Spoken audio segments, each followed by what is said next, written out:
ये एक और व्यू जो थोड़ा टॉप से हम ले रहे हैं आपके लिए। ये आप देख सकते हैं दौड़ का एक और ख़ूबसूरत मंज़र। और इसमें आप देख सकते हैं कि पानी भी है और साथ में ये नीचे इरिगेशन वालों ने कोई एक दीवार बनाई हुई है। पानी क्योंकि कटाव कर रहा था एक तरफ के एरिए को, उस एरिए को रोकने के लिए। तो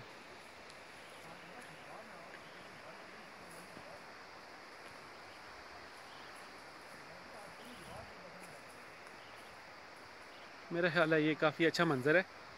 और जैसे पहले मैं बता चुका हूँ कि एक बहुत अच्छा पिकनिक पॉइंट यहाँ पे बन सकता है।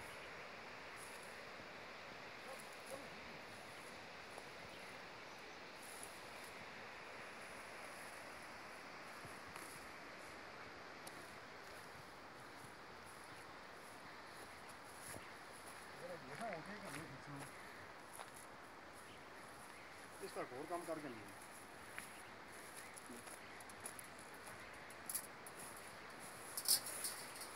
बहुत खूबसूरत, मेरे ख्याल में बहुत खूबसूरत मंज़र।